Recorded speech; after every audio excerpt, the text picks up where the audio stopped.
Actually, several themes are unfolding, but John is doing it in his own particular first century Palestinian, heavily influenced by the Greek culture way.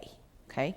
And so we have the pictures that we see, the images that we see, if you look at your symbols handout, are heavily entrenched in the Old Testament.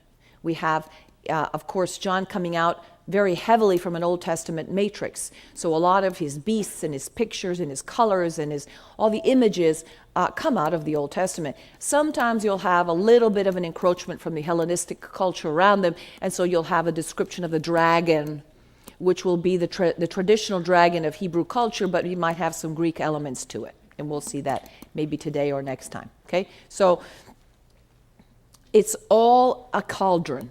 That's what Revelation is.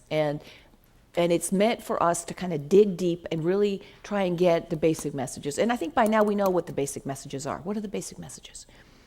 God is in charge. Jesus is the Lord of history. The Lord knows what will happen. Another concept is what? The wrath of God. Remember that concept we saw in Romans? What's the wrath of God?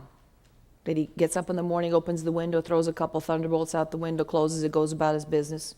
No. And yet that's kind of how a lot of people interpret God, who God is. You know, he's going to get you. He's going to zap you. But really, the concept of God's judgment and God's wrath is in Revelation, is exposed for what it really is, which is the true consequences of our choices. So if I choose to do something that's going to hurt me, and I keep indulging in that behavior, God is going to say, hey, you chose that, go for it. But those choices are going to lead to judgment. They're going to lead to death. They're going to lead to illness. They're going to lead to suffering. Because sin always leads to suffering. There are always consequences. So that the judgments that we see are things that we bring upon ourselves. They're the natural consequences of our sinful choices. They're not God waking up some morning deciding he's going to smite us. That's Old Testament language. It's figurative language used for a more primitive time. But the bottom line is, if I choose to do stuff that's going to hurt my health is going to be hurt.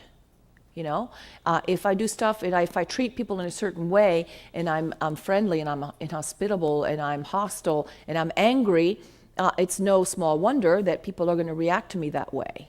And eventually, unpleasant things might happen in my life because of that. You know, I mean, you see what I'm saying? And also on a political way, like in a larger scale, if a system of government consistently chooses to substitute itself for the truth and to impose truths that are not truth, but rather lie and falsehoods, the whole political system will eventually reap the consequences. And those were the horsemen that you saw, the 4 horsemen of the apocalypse.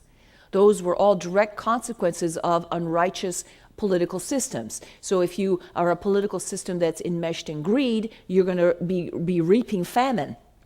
If you're a political system that thrives on aggression and on unrighteous behavior, you will be reaping war. You know, remember the 4 horsemen? So that's kind of where we need to kind of look at all these events in Revelation.